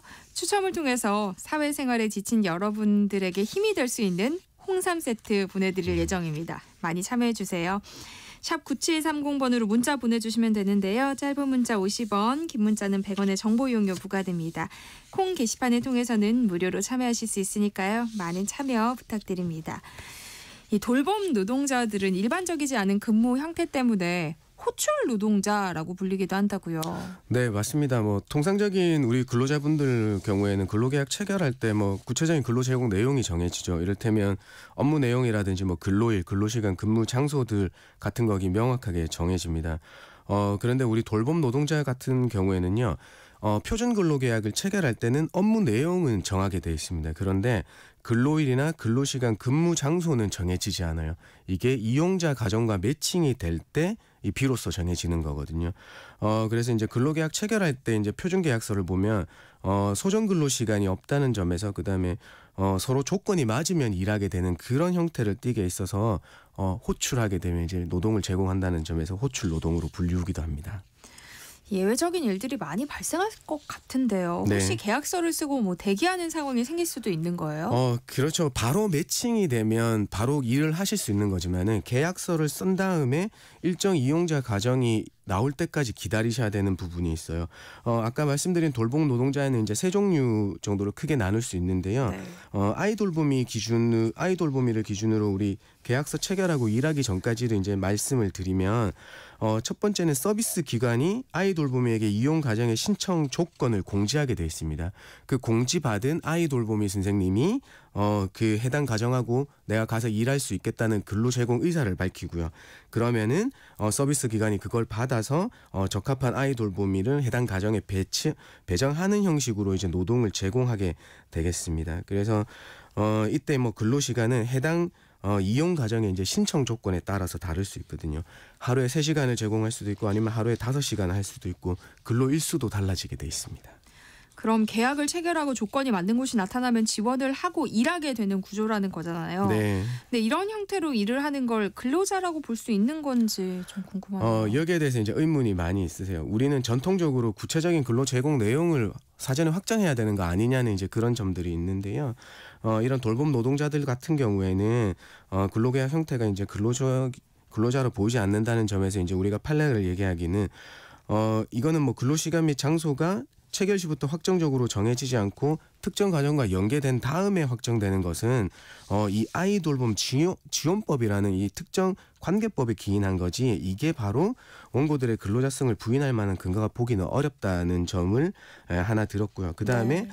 이분들은 항상 그 이용자 가정에서 이제 설문조사를 통해서 이제 이 서비스 질 관리를 항상 받고 있습니다. 그렇기 때문에 이런 서비스 기관이 상당한 지휘 감독을 하게 되고요. 그다음에 서비스 질이 안 좋을 경우에는 제재도 가하고 있고 그다음에 이제 이용자 가정에 이제 배정된 이유는 임의로 개별적 협의로 근로시간 및 장소를 임의로 변경할 수 없다는 점들을 들어서 이제 근로자성을 인정받고 있습니다. 그럼 돌봄 노동자들에게는 2개의 계약 행위가 존재하는 거예요? 네, 맞습니다. 이게 이제 표준 근로 계약이 하나가 있고요. 아까 말씀드린 이제 공지를 통해서 뭐 아니면 전화나 문자 앱에서 이제 그걸 보고 서로 내가 일하러 가겠다고 신청해서 이제 발탁되는 경우가 있는데요. 네. 이런 근로 계약은 이제 분료식 행위, 즉 어떤 일정한 형식을 갖추지 않더라도 이제 계약이라는 점입니다. 근로 계약은요. 그래서 이제 서면으로 작성된 우리가 최초 체결한 근로 계약만 표준 계약서만 보면 안 되고요. 특정 이용자와 연계될 때 성립하는 아까처럼 이제 비서면의 업무별 계약도 함께 봐야 네. 됩니다. 업무별 계약에서 비로소 우리 돌봄 노동자들의 소정 근로일 일할 일주일에 근로할 일수와 소정 근로 시간이 명확해지는 것이거든요. 사실 이제 이런 애매모호한 점들이 있지만은 비로소 정확한 건 하나 있습니다. 이 돌봄 근로자들이 매칭이 되는 순간 근로시간 기록은 명확하게 나타날 수 있다는 점입니다. 그럼 근로시간에 따라서 산정되는 법정 수당 문제는 발생하지 않겠어요? 맞습니다. 이게 표면적으로는 그렇습니다. 왜냐하면 돌봄 노동자들은 서비스 수행한 후에 단말기에 태그하는 방식 또는 업무 관리 시스템에 접속해서 시작 및 종료 시각을 기록하는 방식으로 시간이 이루어지는 거거든요. 또한 이게 정부 예산이 투입되는 사업이라 서비스 시간, 그 근로시간 관리는 정확하게 이루어지는 건 네. 맞습니다. 그런데 이제 현실로 돌아가 보면 돌봄 근로자들이 이용자 가정에서 근로를 제공하는 특수성 때문에 휴게 공간이 확보되지 못한다는 점이 있고요. 그다음에 네. 또 휴게인지 근로인지 불분명한 점들이 분명 없이 존재하는 건 맞습니다. 그러니까 가정에서 근로가 이루어지다 보니까 휴게 공간이 별도로 주어지지 않는다는 네. 건 알겠어요. 근데 휴게인지 근로인지 불분명하다는 건 뭘 말하는 거예요?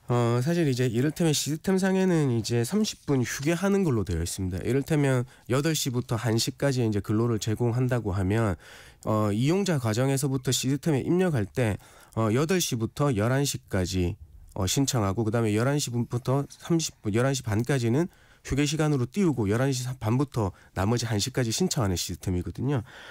그런데 여기에서 이제 정말 휴게하고 있는가에 대한 의문이 생기는 겁니다. 시스템상에는 분명히 30분의 휴게가 들어가 있지만은 아이 돌보미 선생님의 예를 들어보면 뭐 물론 아기가 낮잠 자는 시간에 이제 휴게를 한다고 볼 수 있겠지만 사실 아이에게는 한시도 눈 떼기도 어렵고 낮잠 자는 시간은 또 다른 아이 관련 물품이나 식기들을 정리하는 시간이 이어지기 때문이죠.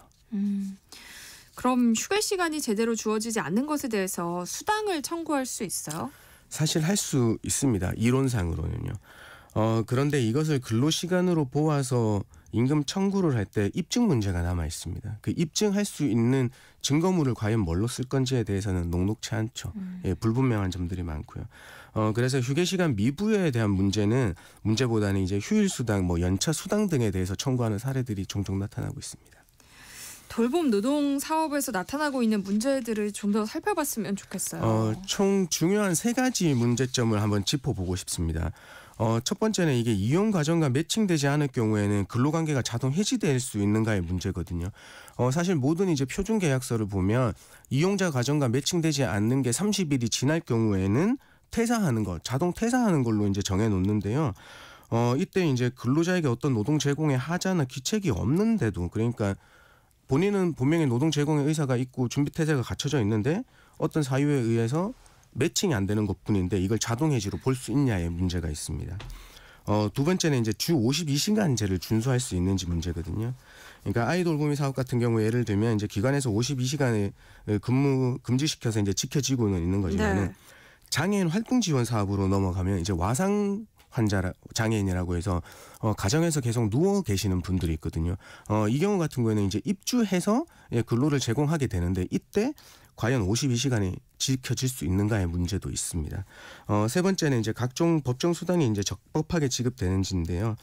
아무래도 이제 국가 예산 사업이다 보니까 그 예산에 맞춰야 되기 때문에 근로기준법에서 정한 대로 지급 못하는 경우들이 많습니다. 특히나 이제 시간당 임금 구조로 이루어졌는데 휴일이나 야간 근로나 연차 수당에 관한 분쟁들이 조금씩 발생하고 있습니다.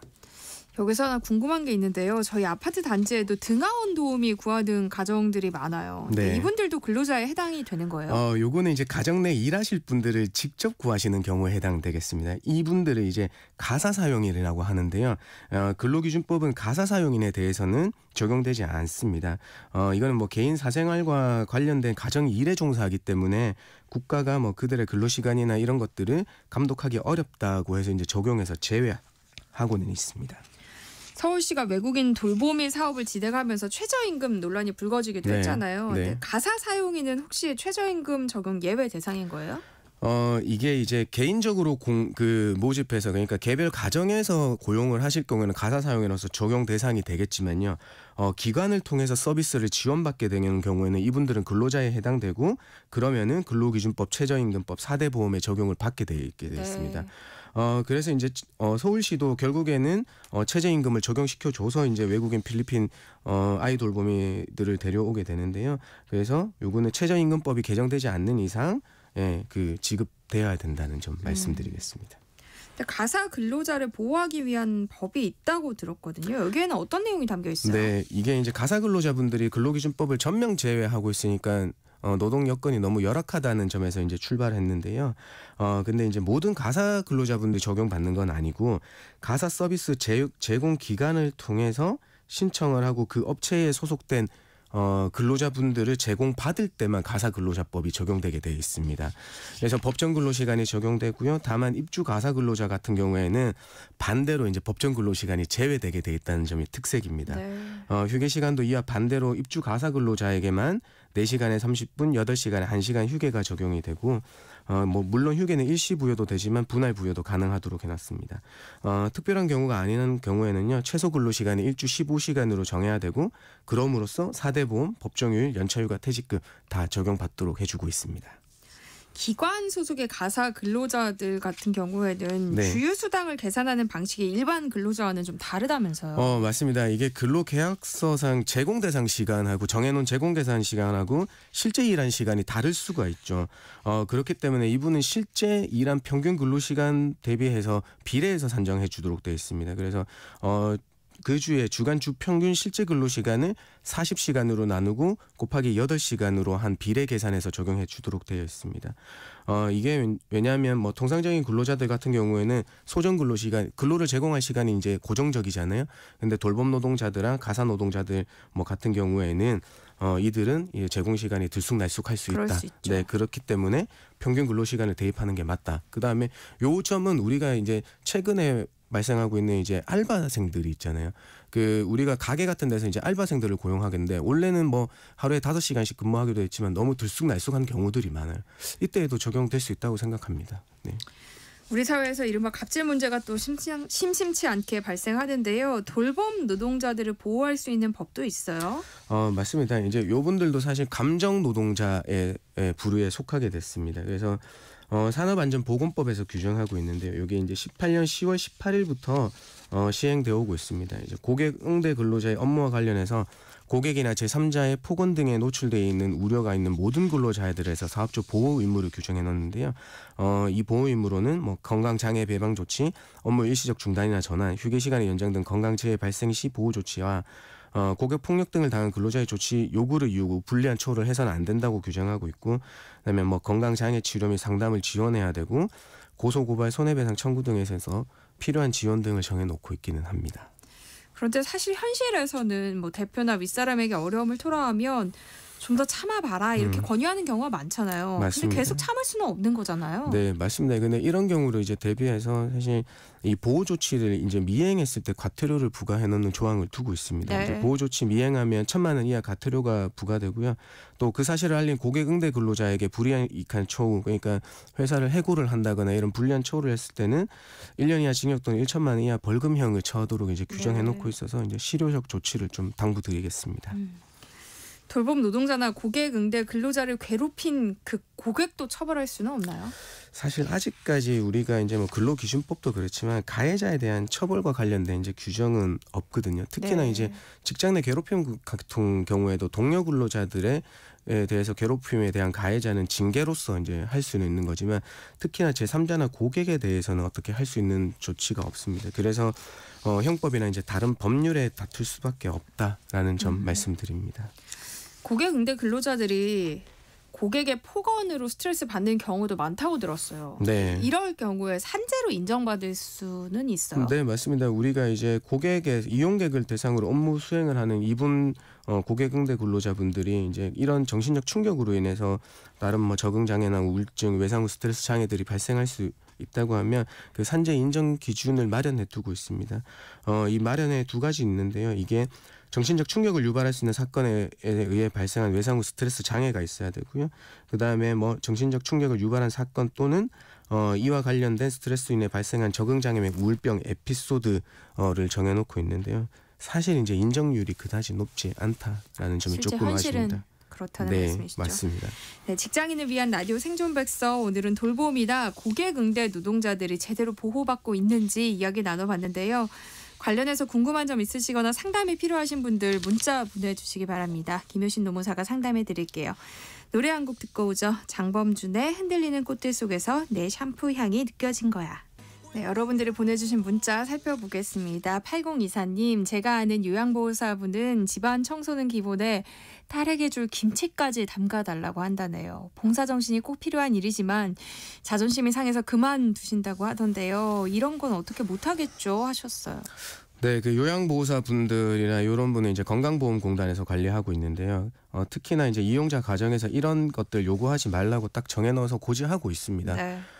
역시나 이분은 이 가정은 나중에 요양보호사분 배치가 제대로 되지 않거나 이제 불이익이 돌아가는 형식으로만 되겠습니다. 네. 네. 콩으로 박기루님이 치매 있으신 분은 집안에 물건이 없어진다고 요양보호사를 도둑으로 모는 경우도 있다고 합니다. 이런 문제는 어떻게 해결할 수 있을까요? 하셨어요. 이게 사실 제일 문제예요. 요양보호사님들이 겪으시는 이제 고충 중에서는 이제 치매 환자들 같은 경우에는 이런 일들 당하시는 경우들이 굉장히 많거든요. 네. 그래서 이제 CCTV 있는 데서만 활동하신다거나 그런 조금 이제 본인만이 이렇게 나중에 어필할 수 있는 부분을 좀 만드시긴 하시더라고요. 네. CCTV 이야기가 나와서 말인데요. 네. 콩으로 김재혜님이 돌봄 노동자들을 감시하려고 집안에 CCTV를 설치하는 건 불법 아닌가요? 하셨어요. 사실 이게 몰래 설치하는 거는 불법이 되겠죠. 그런데 우리가 이제 이용자 과정에서 그 고지를 받고 있습니다. CCTV를 설치할 거냐 아니면 그 설치되어 있느냐를 해서 우리 그 요양보호사분들이나 아이 돌보미 선생님한테 그 내용들을 다 고지해주게 돼 있어요. CCTV가 설치되어 있다고 해서 이제 그걸 수긍하고 이제 매칭을 원하시는 분들이 있거든요. 그러니까 요거 같은 경우에는 나중에 이제 CCTV 몰래 설치하는 건 불법은 맞습니다. 네. 0070님 신용정보업체 조사원입니다. 조사원은 유급휴가, 4대 보험, 퇴직금 등의 혜택을 전혀 받지 못하는데요. 그럼 근로자 지위가 법적으로 부정되는 건가요? 혜택을 받을 수 있는 방법은 없을까요? 하셨어요. 이 노동법 특히 근로기준법의 적용은 그 실질을 가지고 판단합니다. 계약의 형식이나 이런 건 문제되지 않고요. 특히나 이 근로자성을 나중에 봤을 때 판단하는 대략 8가지 정도가 있는데 그중 굉장히 제일 중요한 게 이 사업주로부터 상당한 지휘 감독을 받고 있는지, 그다음에 어떤 출퇴근 시간에 준수 의무가 있고 어떤 내가 잘못을 했을 때 제재를 받는 그런 규정들이 있는지, 또한 이게 이제 근로자가 아니면 사업자 계약을 하게 되면 자유로워야 되잖아요. 프리랜서는 말 그대로. 그래서 이 사람이 만약에 일을 못할 때 제3자를 대체해서 뭔가 일을 하게 할 수 있는지 이런 것들을 보게 됩니다. 그래서 이것들을 지금 적용받지 못하고 있더라도 이게 완전히 근로자성이 부정되는 건 아니다. 나중에 이 노동의 환경의 실태를 다시 짚어봐야 된다고 말씀드릴 수 있습니다. 네. 오늘 문자 소개되신 분들 가운데서 2분께 홍삼 세트 보내드릴 예정인데요. 김효신 노무사님이 좀 직접 뽑아주세요. 알겠습니다. 저기 질문 주신 저기 8024님 하고요. 그다음에 0070님 선정하겠습니다. 네. 라디오 생존백서 코너 마치기 전에 저희가 오늘 원래 세모정 코너 인기투표 하고 있거든요. 9920님이 세모정에서 김효신 노무사님 코너 잘 듣고 있습니다. 청취율 1위 기원합니다 하셨고요. 백승일님도 라디오 생존백서 코너 좋아요 하셨고요. 7581님도 라디오 생존백서에서 직장인으로서 알아야 할 정보, 몰랐던 사실들을 알게 돼서 좋습니다. 가늘고 길게 직장생활 하고 싶습니다 하셨고요. 또 비호님도 김효신 노무사님 코너에 귀를 쫑긋합니다. 집중력 최고조입니다. 라고 보내주셨어요. 저희 다음 주에도 또 잘 부탁드립니다. 지금까지 소나무 노동법률사무소 김효신 노무사와 함께했습니다. 고맙습니다. 감사합니다.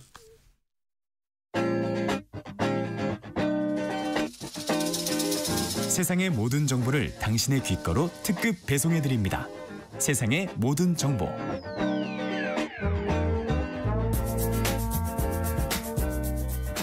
청취자 여러분들을 여의도 정치로 안내해드리는 시간이죠. 여의도 인포메이션. 오늘은 시사저널 이원석 기자와 함께합니다. 어서 오세요. 네, 안녕하세요. 네, 한덕수 대통령 권한대행이 석 달 넘게 미뤄왔던 마은혁 헌법재판관 후보자를 임명하면서 퇴임을 앞둔 문영배 이민선 재판관의 후임자까지 지명해서 파문이 일고 있어요. 네, 맞습니다. 권한대행이 대통령 몫의 헌법재판관에 지명할 수 있는지 의문이 제기되고 있는데요. 이 문제 어떻게 봐야 할까요? 일단은 마은혁 재판관 임명 이 부분부터 사실 좀 논란이 있습니다. 윤석열 전 대통령이 탄핵 선고가 나오고 나서야 이제야 좀 임명한 것 아니냐 이런 시각인데요.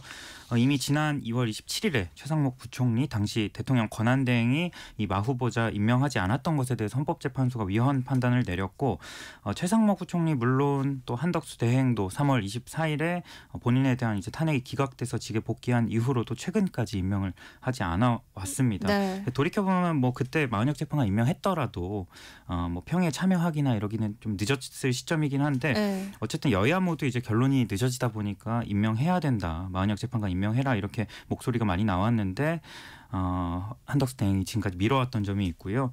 어쨌든 이제 헌재에서 위헌 판단이 나온 이후에 곧바로 임명해야 했으나 이제 뒤늦은 임명이다 이런 비판이 계속 나오고 있고 그리고 또 이제 가장 크게 논란이 좀 되고 있는 게 대통령 몫의 재판관 지명 문제죠.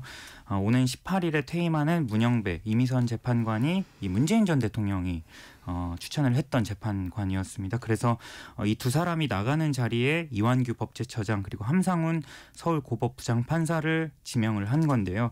일단은 권한대행에게 이 헌법재판관 지명권이 있느냐 없느냐 권한이 이 부분을 좀 얘기한다면 권한은 있다라고 보는 편이 맞을 것 같습니다. 네.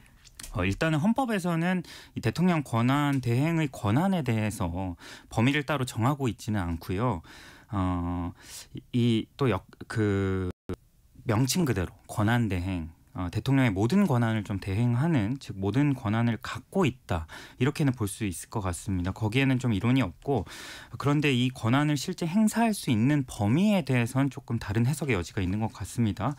대통령의 권한들을 갖긴 하지만 이 역할 자체가 이 과도기적으로 잠깐 그 역할을 대신하는 것이기 때문에 정말 최소한으로 좀 현상 유지를 위해서 그 할 수 있는 수준에서 행사하는 것이 아니냐, 이런 견해가 사실 좀 대다수고요. 네. 전례를 좀 살펴봐도 권한대행이 헌법재판관을 임명한 경우가 있긴 하지만 이번에 한대행이 마은혁 재판관 임명한 것처럼 뭐 국회 추천 몫이나 대법원장 추천 몫을 임명할 수는 있지만 이렇게 대통령 몫의 재판관을 직접 지명한 거는 사상 처음 있는 일이라고 볼 수 있겠습니다. 반면에 지난 2017년에는 박근혜 전 대통령 탄핵으로 권한대행을 맡았던 황교안 전 총리가 이 대통령 몫의 재판관이 퇴임했지만 그 후임자를 지명하지 않았던 사례는 있습니다. 네.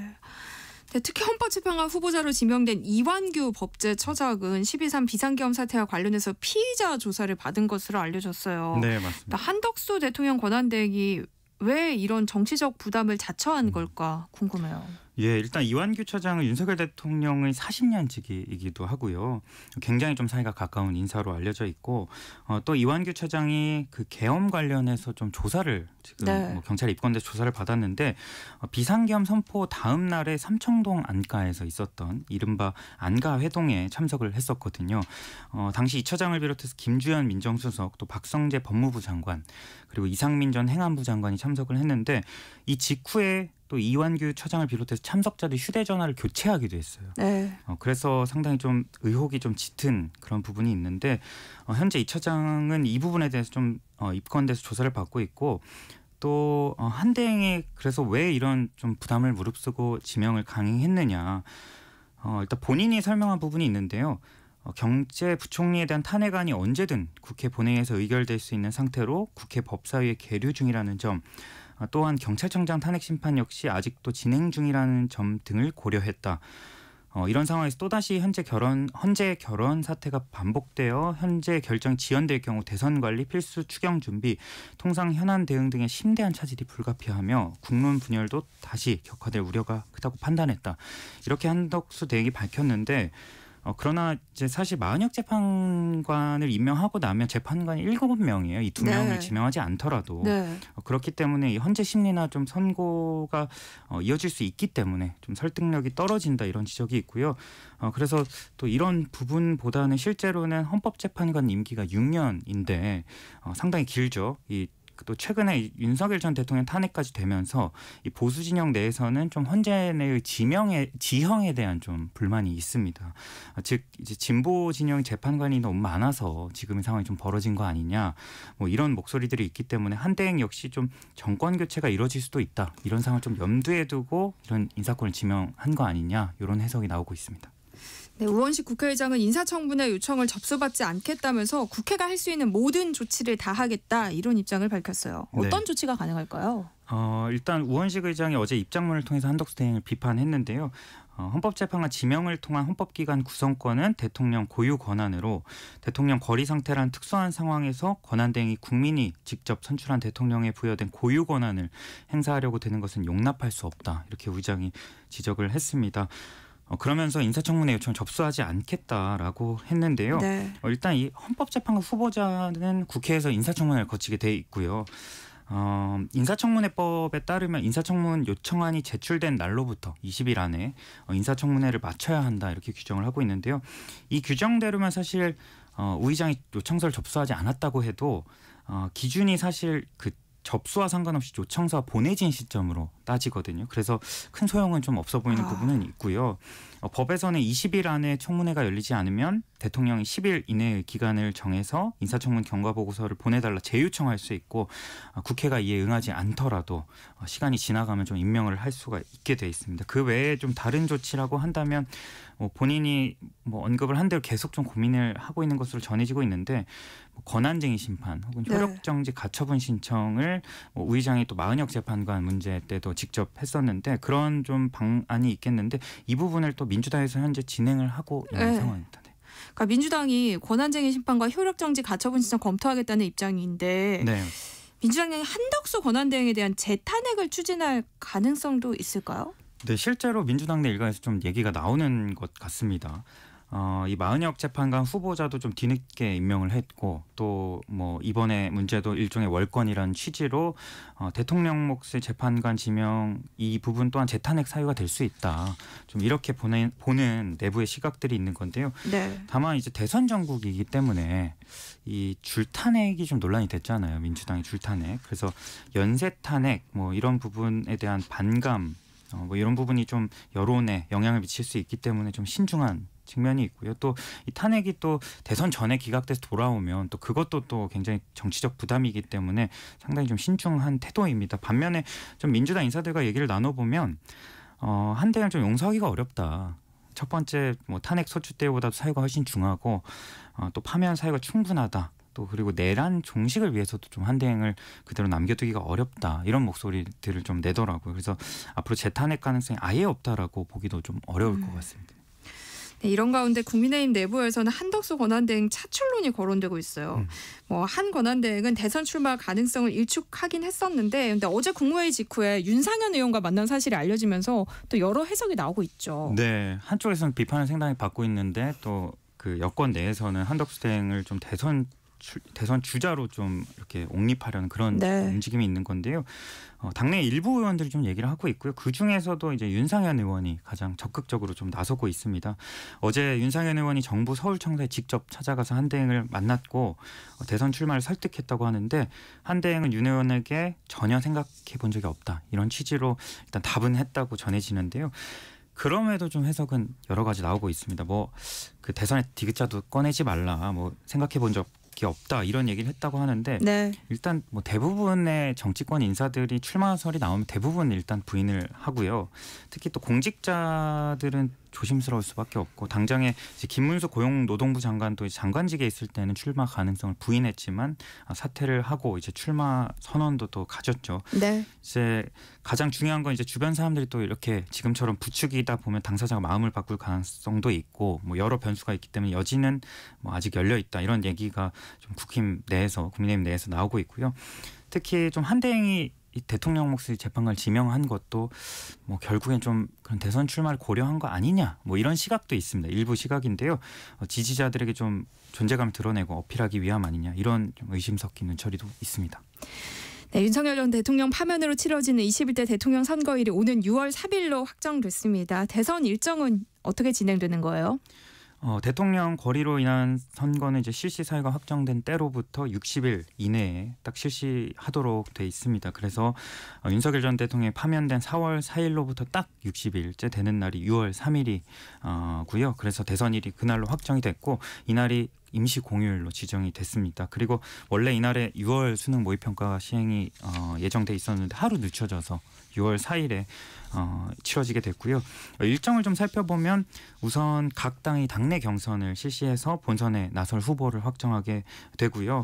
그 기간이 한 달 정도 될 것으로 보입니다. 5월 4일이 공직자 사퇴 시한이거든요. 네. 그래서 지금 뭐 국민의힘이나 민주당 모두 지자체장들이 후보자로 나선 그 경우가 있기 때문에 본선에 나가려면 그 전에 사퇴를 해야 되기 때문에 5월 4일 이전에는 좀 각 당 후보들이 정해질 걸로 보이고요.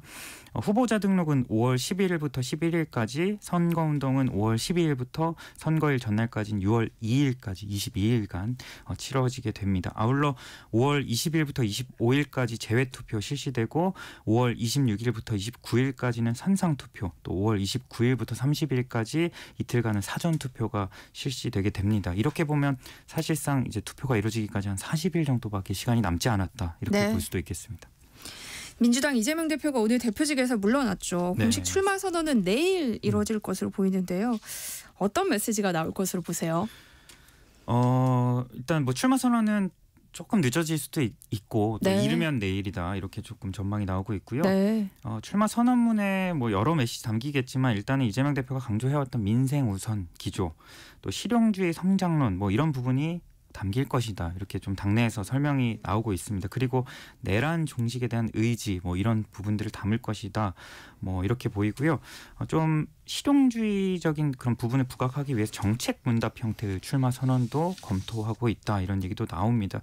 또 장소도 상당히 중요하잖아요. 안철수 의원 같은 경우는 어제 광화문 그 이순신 장군 동상 앞에서 또 출마 선언을 갖기도 했는데 이 대표도 어떤 장소에서 출마할지 이런 부분들이 현재 고심 중에 있는 것으로 전해지고요. 사퇴 직후에 이제 이재명 대표는 캠프 인선을 좀 마무리하고 있는 상황이라고 합니다. 이미 얼추 얼개가 잡혀 있는데 윤호중 강훈식 의원이 선대위원장 총괄 본부장을 각각 맡고 문재인 정부 청와대 출신 한병도 박수현 의원도 합류할 계획으로 알려지는데 좀 개파를 아우르는 컨셉의 캠프를 꾸리고 있다 이런 해석이 나오고 있습니다. 지금 민주당에서는 김두관 전 의원과 김동연 경기지사가 대선 출마 선언을 한 상황인데요. 비명계 인사들의 대선 출마가 이른바 어후명, 어차피 후보는 이재명이라는 기류를 좀 흔들 수 있을까요? 내부 기류는 어때요? 일단 김두관 전 의원은 지난 월요일에 이제 거의 여야를 통틀어서 가장 먼저 출마 선언을 가졌고요. 김동연 지사도 오늘 인천공항 출국장에서 출마 선언을 가졌습니다. 아마 출국장에서 이렇게 출마 선언을 한 거는 처음이지 않을까 싶은데 김 지사가 이제 미국 출장차 이제 뭐 관세 외교를 하겠다 해서 미국 출장차 나가는 길에 오늘 선언을 했습니다. 이 부분도 좀 의미가 좀 담겨 있다 볼 수 있겠고요. 뭐 어후명, 어대명 이런 기류가 사실 상당히 강한 게 사실입니다. 내부적으로 이재명 대표가 또 얼마 전에 공직선거법 2심에서 무죄를 선고받았기 때문에 당내 분위기가 상당히 좀 기울어진 측면이 있고요. 이런 분위기를 또 단적으로 보여준 게 당내 비명계 잠룡 중에서 김부겸 전 총리 원래 뭐 며칠 전까지만 해도 하루 이틀 전까지만 해도 출마를 유력하게 좀 검토하고 있는 것으로 저도 알고 있었는데 오늘 경선에 참여하지 않는다, 즉 불출마한다 이렇게 결정을 했다는 소식도 전해졌습니다. 이재명 대표로 분위기가 워낙 쏠리면서 주변에서 좀 만류하는 움직임도 많고 출마를 결국은 좀 포기했다 이런 해석이 좀 나오고 있습니다. 비명계에서는 완전 국민 경선 도입을 주장하고 있어요. 이 요구가 받아들여질 가능성에 대해서는 어떻게 보세요? 오픈 프라이머리라고 하죠. 쉽게 말해서 국민투표 100%로 후보 선출하자는 건데요. 원래 이제 지금 민주당 당원상으로는 권리당원 투표 50%, 일반 여론조사 50% 이렇게 방식이 정해져 있는데 비명계에서의 논리는 그겁니다. 압도적인 대선 승리를 위해서 또 당내 통합을 위해서 100% 좀 국민 경선을 치르자. 당내에 좀 강성 지지자들의 어떤 여론이 상당히 반영되어 있는 부분이 있기 때문에 국민들의 좀 의견을 반영하자 이런 취지인데 이런 주장이 또 힘을 얻고 있는 게 조국혁신당 뭐 이런 야권에서도 또 비슷한 주장이 나오고 있기 때문입니다. 지금 진보 진영이 또 좀 여러 갈래로 흩어져 있기 때문에 이 진보 진영의 모든 주자들이 경쟁을 함께해서 완전 개방형으로 국민 투표를 해서 후보를 선출하자 이런 주장이 나오고 있는데 그러나 실제로 좀 가능할지는 회의적이고요. 이재명 대표 중심의 지금 민주당에서 이 부분에서 상당히 좀 미온적이고요. 이것도 아무래도 뭐 이재명 대표 측에서는 당연히 좀 밖에서는 본인에 대한 반감이 또 강할 수 있고 또 역선택이라고 하죠. 이런 부분들이 좀 우려될 수 있기 때문에 굳이 뭐 득될 것이 없다 이런 좀 시각인 것 같습니다. 입장인 것 같습니다. 더군다나 좀 뭐 여론조사 수치 같은 것들로 봐도 원래 하던 방식으로 그냥 해도 되지 않겠느냐 이런 얘기들을 하고 있고요. 실제로 이제 지금 경선룰이 금방 정해질 텐데 여기에 대해서도 좀 오픈 프라이머리에 대한 논의는 별로 이루어지지 않고 있는 것으로 보입니다. 네. 국민의힘에서는 대선 경마 출마자가 최대 20명에 이를 것이다 이런 관측이 나오고 있는데요. 실제 분위기 어떤가요? 20명 더 넘을 수도 있을 것 같고요. 네, 적어도 한 10여 명 정도는 될 것 같다고 좀 보입니다. 오늘까지만 해도 벌써 5명 넘게 출마 선언을 했거든요. 안철수 의원, 이정현 전 대표, 김문수 장관, 이철우 경북지사, 유정복 인천시장 오늘까지 이렇게 출마 선언을 갖고 내일 한동훈 전 대표의 출마 선언이 또 예정돼 있고 그리고 오세훈 서울시장이 13일, 홍준표 대구시장도 14일에 출마 선언이 예정이 돼 있습니다. 그리고 유승민 전 의원, 원희룡 전 장관 이런 인사들도 또 출마 계획을 좀 검토하고 있고 박형준 부산시장, 김태훈 충남지사, 이장우 대전시장, 최경환 전 경제부총리 등등등 정말 많습니다. 자천타천 출마 후보군으로 좀 거론되고 있는데 뭐 이들도 빠르면 1, 2주 내로 출마 결심을 하게 될 것으로 전망이 되고 있습니다. 그런데요. 이번 대선은 윤석열 전 대통령 파면으로 실시가 되는 거니만큼 국민의힘에게 유리한 상황은 아니잖아요. 네, 근데 왜 이렇게 많은 정치인들이 대선 출마를 저울질하고 있는 거예요? 민주당과 분위기가 좀 정반대라고 보면 될 것 같은데 그 민주당은 지금 이재명 대표 1강 체제가 상당히 강한데 국민의힘은 좀 뚜렷한 선두주자가 없잖아요. 그렇다 보니까 좀 인사들이 해볼만 하겠는데 라는 좀 생각을 갖고 있는 것 같습니다. 그래서 경선에 다들 뛰어드는 좀 현상이 있는 것 같고 네. 대선뿐 아니라 또 당내 리더십 자체가 지금 좀 공백 상태이기 때문에 대선 끝나면 또 당권, 또 원내대표 선거 이런 것들이 또 이어지거든요. 그래서 그걸 좀 대비해서 좀 존재감을 드러내기 위해서 지금이 기회다 이렇게 판단하고 있다 이런 관측도 있습니다. 국민의힘은 윤석열 전 대통령 파면에 대해서 집권 여당으로서 책임을 다하지 못해 송구하다 이런 입장을 밝혔지만 탈당 조치 같은 적극적인 행동을 취하고 있지는 않아요. 여기에는 또 어떤 배경이 있는 걸까요? 사실 지금같이 이제 현직 대통령이 이런 부담되는 상황이면 사실 스스로 좀 탈당을 하거나요. 박근혜 전 대통령도 그랬었고요. 이번에 윤석열 전 대통령 같은 경우는 또 비상계엄이라는 좀 사태가 있었기 때문에 뭐 내부적으로도 출당 조치해야 된다 이런 얘기까지도 나오고 있습니다. 그런데 일단 출당 조치를 하려고 하면 당내 윤리위에서 결정을 해야 되는데 당 윤리위가 이미 대선일인 6월 3일까지는 회의가 없을 것이다라고 못을 박아놨습니다. 그래서 출당 조치는 사실상 없을 것이다라고 보이고 있고요. 당이 이런 태도를 좀 보이는 건 아무래도 그 탄핵 정국에서부터 지금까지 좀 강성 보수층들 또 이 보수 진영이 굉장히 결집하고 있기 때문에 이 현상을 좀 무시하기 어려워 보이는 측면이 있어 보이고요. 이 출당 조치를 하면 아무래도 또 강성 보수층이 흩어질 수 있는 것 아니겠습니까? 그래서 네. 이미 좀 황교안 전 총리는 당 밖으로 나갔거든요. 탈당을 했어요. 그래서 무소속 출마하겠다 이런 움직임이 벌써부터 이어지고 있어서 좀 최대한 결집시키겠다 이런 좀 관측 이런 전략으로 보고요. 그리고 또 이재명 대표가 대통령 되는 거 막으려면 좀 이런 그 좀 다른 어떤 이슈가 들어오기보다 또 윤석열 대통령 출당을 조치를 하게 되면 이 또 어떤 정권 심판에 대한 성격이 강해질 수 있기 때문에 이런 부분에서 좀 상당히 신중하게 하는 것으로 보입니다. 네, 여의도 인포메이션 오늘 여기까지 하겠습니다. 시사저널 이원석 기자와 함께했습니다. 고맙습니다. 감사합니다. 네, 세상의 모든 정보 여기서 마무리하겠습니다. 모바일 치킨 쿠폰과 홍삼 세트 당첨자는요. 홈페이지 공지사항에서 확인하실 수 있습니다. 그럼 전 내일 다시 찾아뵐게요. 지금까지 아나운서 전주리였습니다. 고맙습니다.